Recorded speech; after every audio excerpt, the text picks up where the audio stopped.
In this video, we've compiled undercover boss moments where bosses got furious. So without further ado, let's dive in. We have time enough to show the basics, and then that's it, and then we have to 1 minute of training. If you can't do it, then you can't do it. Well, I mean, you gave me 1 minute of training. In Season 5, Episode 4 of Undercover Boss, viewers witnessed a moment of fury from none other than Anthony Weedo, the president and CEO of Buffets Incorporated, a renowned buffet restaurant organization.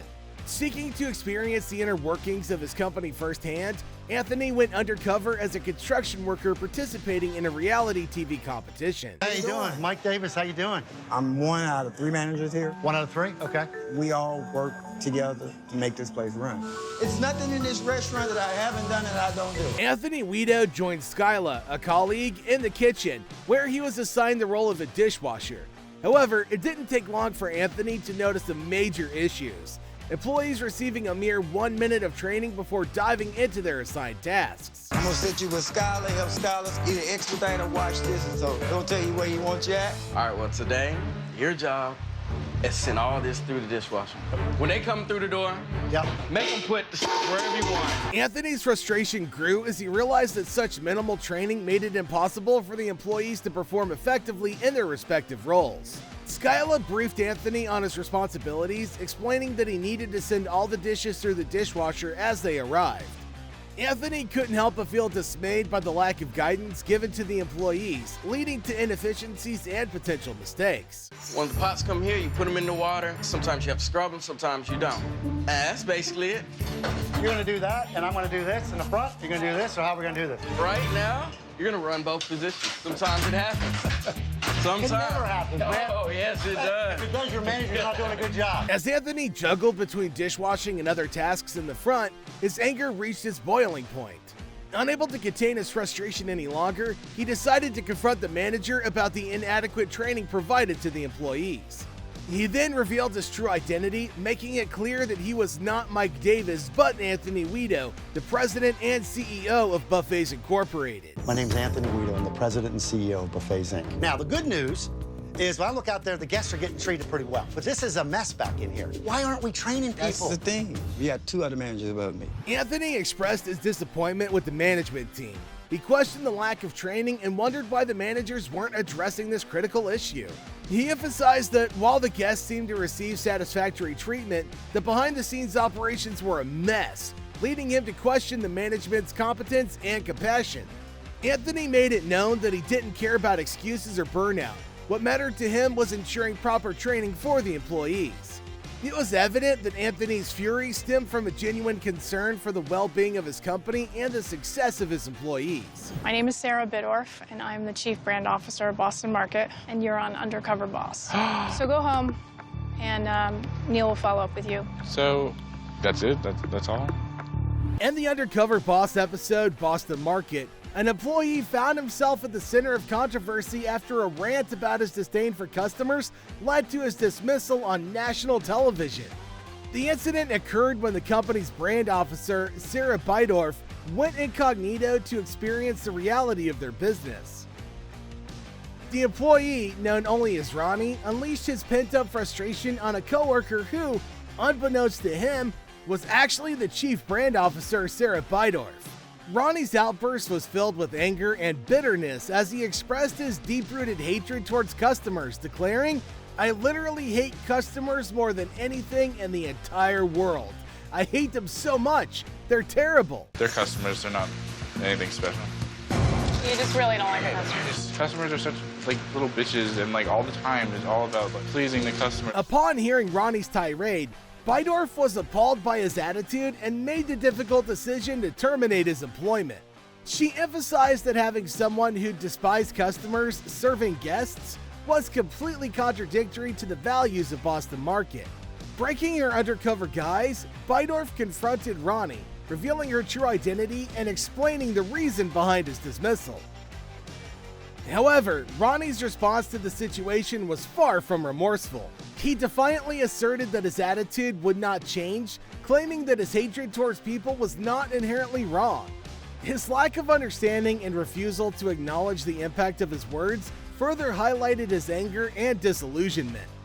In an interview prior to the show's airing, Beidorf revealed that Ronnie's behavior was not aligned with the company's values, leaving her with no choice but to address the issue decisively. While the show provided a platform for the public exposure of Ronnie's rant, it also shed light on the importance of upholding core principles and values within a business. I'm Amanda. You must be Kevin. Kevin Jones. Hi, Kevin. I am one of the team leads here. In Season 6, Episode 10 of the hit show Undercover Boss, viewers witnessed a moment that would forever be etched in their memories. Armando Montalongo, the CEO of Armando Montalongo Companies, started a mission to gain first-hand insight into his real estate investment business. As he assumed the alias of Kevin Jones, he hoped to uncover the secret behind his company's continued success. Pretending to be an ordinary employee, Armando approached Amanda, a team lead at Armando Montalongo seminars. Engaging in a brief introduction, he exchanged pleasantries with Amanda, trying to assimilate himself seamlessly into the work environment.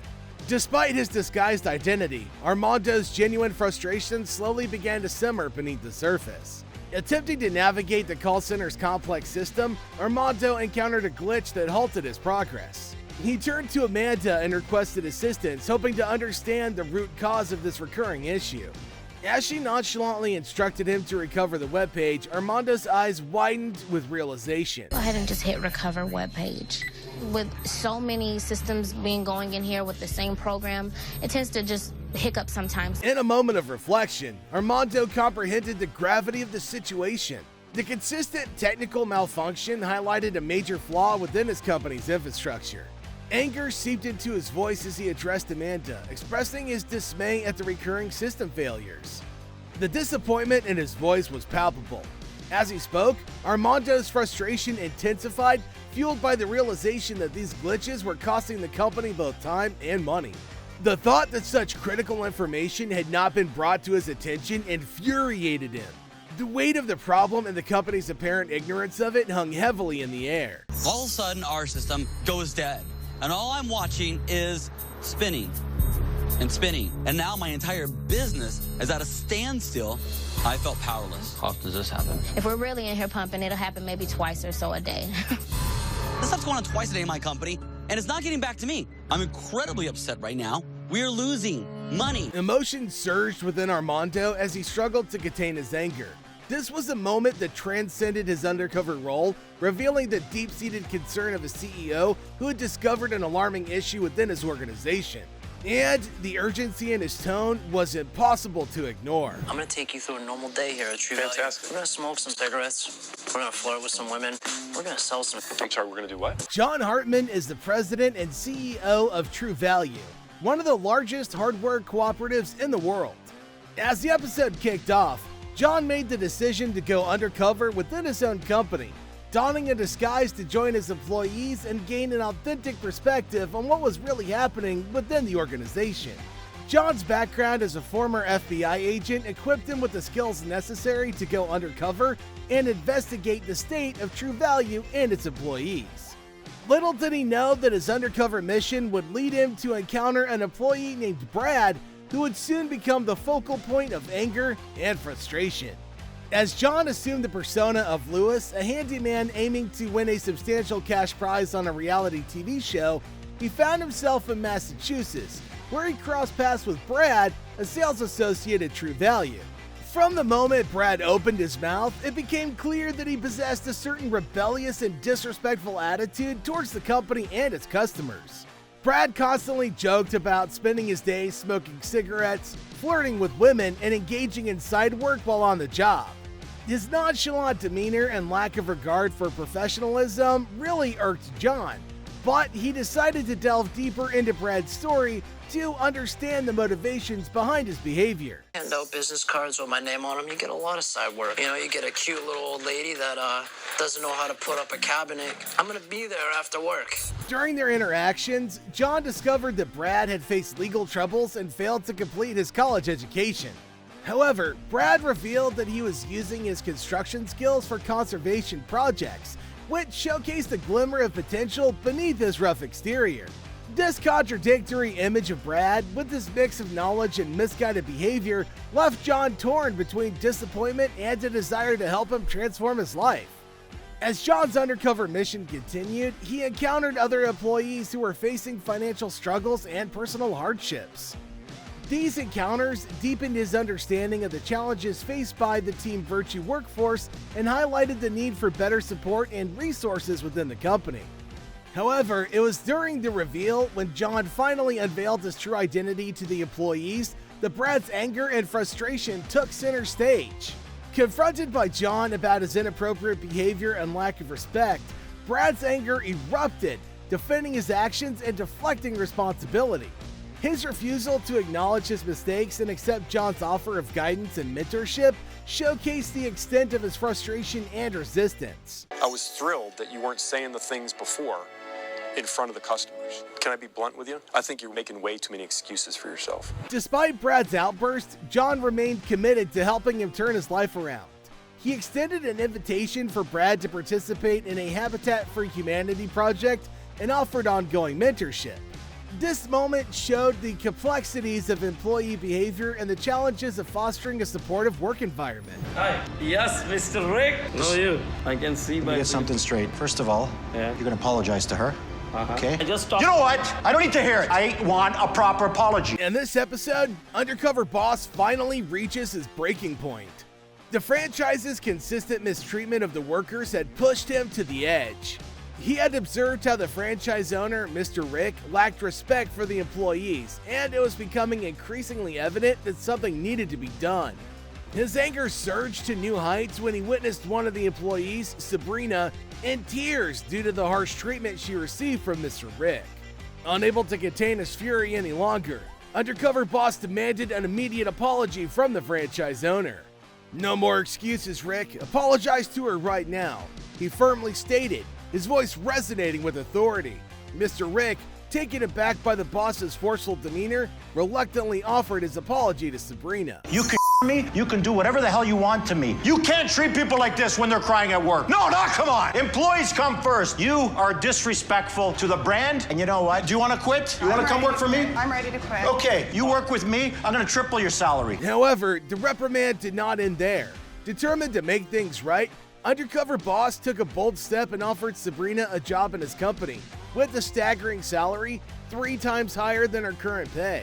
The gesture left her speechless. Her tears of sorrow now transformed into tears of gratitude and disbelief. And just like that, the boss severed ties with the franchise, ensuring they can no longer use his brand.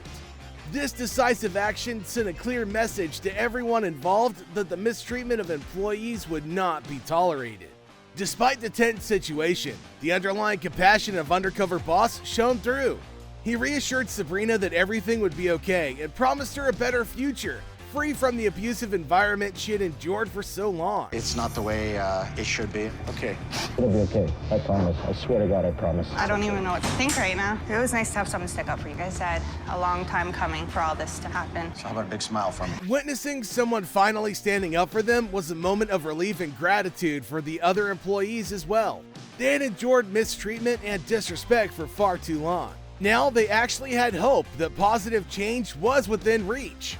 The franchise owner, on the other hand, was left stunned and remorseful. He realized the extent of the damage he had caused with his actions and desperately tried to salvage the situation. But it was too late. The boss had already made up his mind. My job just happens to have a lot of bull. Half my stops want their wine before 11 a.m. You know, I've been told, like, what are you doing here right now? You either want the wine or you don't. In an episode of Undercover Boss featuring Kendall Jackson president Rick Tigner, there was a moment when an employee became angry and frustrated, expressing negative sentiments about the company. Renee was a truck driver known for his colorful vocabulary. Despite his outburst, Renee was not fired, and the show provided an update on a situation. The people in the office think the drivers are lazy. After a 16-hour day and they try to give you attitude, I mean, the first thing that comes to your mind is you. During the episode, Renee had been assigned to work in different departments, which led him to develop a more efficient method for handling delivery paperwork. Tigner acknowledged that Renee's candid comments during his undercover experience were a reflection of his genuine feelings and concerns. Tigner recognized the need for improvement in certain areas and expressed a commitment to addressing these issues. The one comment he made today was, who cares about customer service? It was all about emptying the truck. He talked about the one customer and really kind of telling him off a little bit. For me, that was a little shocking. However, some viewers expressed skepticism about Rene's future with the company. They questioned whether he had fully embraced the company's vision of teamwork, taken responsibility for his attitude, or made a genuine change in his language use. Although the episode did not provide explicit details, a visit to Kendall Jackson's website revealed that Rene had resumed his position as a truck driver. The president and CEO of Checkers and Rallies, the world's largest double drive-through chain, poses as a failed business owner competing to win a fast food franchise. I'm Alex Garcia. All right. Rick Silva, the CEO of Checkers, a fast food chain, decided to participate in the show to understand the challenges faced by his employees.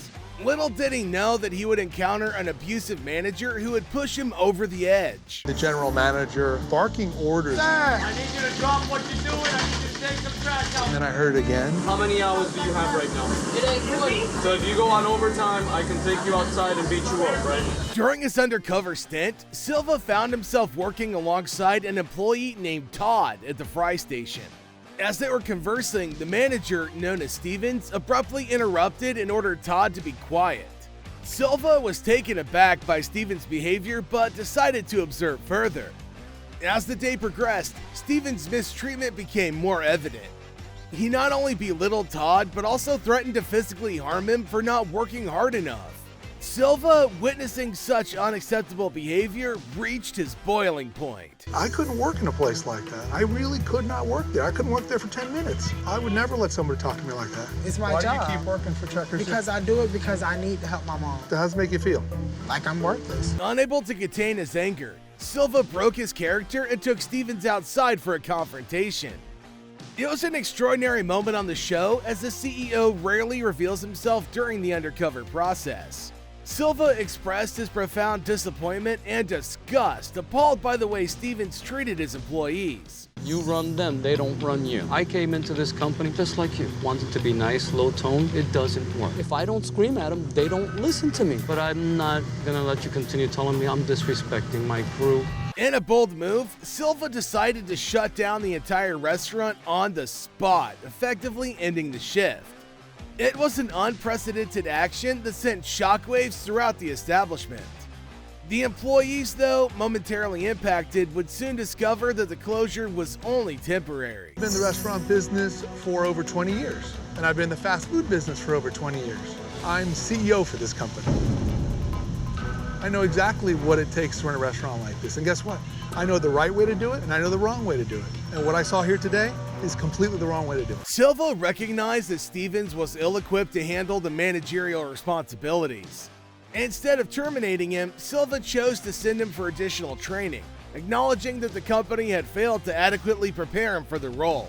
The following morning, the restaurant reopened with a new manager in place, and Silva ensured that the establishment ran smoothly. Reflecting on the incident, Silva emphasized the importance of leadership and training within a company. He acknowledged that the manager's inappropriate conduct was a result of inadequate training procedures and oversight. Silva was determined to create an environment where employees feel valued, supported, and motivated. There has been instances where you don't want to strain or slap a kid. In the episode of Undercover Boss, Yankee Candle, Harlan Kent, the president and CEO of Yankee Candle, goes undercover to experience the daily operations of his company. As he immerses himself in different roles, he encounters an employee named Blaze, who displays a concerning attitude towards children. Blaze confesses his frustrations and even mentions wanting to harm a kid. I have the worst temper. As much as, you hate your boss, you hate that really high, screechy, annoying voice. You gotta keep that Yankee Candle big smile. Harlan is taken aback by Blaze's comments, but decides to confront him privately about it. Later, Harlan moves to another location and meets an employee named Jose. They work together on the candle production line, and Harlan is impressed by Jose's dedication and commitment to quality. During their conversation, Jose expresses his belief that advancement within the company requires brown-nosing, which he finds unfair. He shares his challenging upbringing, having grown up with a drug-addicted father and a mother involved in drugs. Despite all of these struggles, Jose believes that they've made him stronger. My dad was a heroin addict. I was 16. He died in 1995 of AIDS. 14 to 16, we kind of dealt with seeing him die slowly. Harlan visits Jose's martial arts studio, where he started to inspire and guide children. Harlan is touched by Jose's efforts and the humble state of the studio, which was funded through a community-driven fundraiser.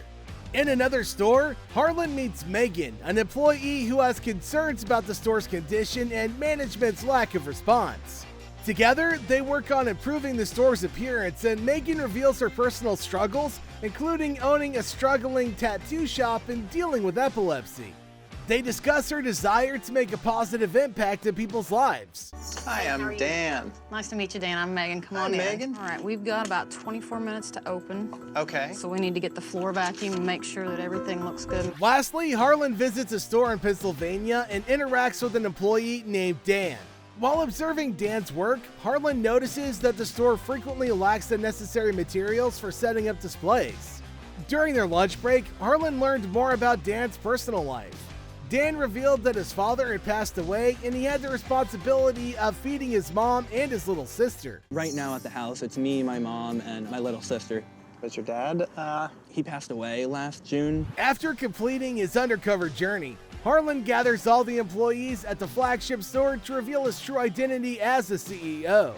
He individually meets with each employee and addresses the concerns and challenges they shared during his undercover experience. Harlan offers solutions, support, and financial assistance tailored to each employee's needs. Using inappropriate language, especially in a place where you're trying to create a great atmosphere, wrong time, wrong place. Other than the situation at hand, I never use inappropriate language. Yeah, just drop it from your everyday use. While the episode showcases Harlan's efforts to make a positive impact on his employees' lives, the moment that stood out was when Harlan discovered Blaze's inappropriate comments about children. This revelation triggered Harlan's anger and concern, leading him to have a private conversation with Blaze and offer to be a positive role model for him. On Undercover Boss, whenever the boss witnesses an employee's bad attitude, in most cases, he fires them on the spot. You won't want to miss our video, Employees Who Got Fired on Undercover Boss. Click here and watch.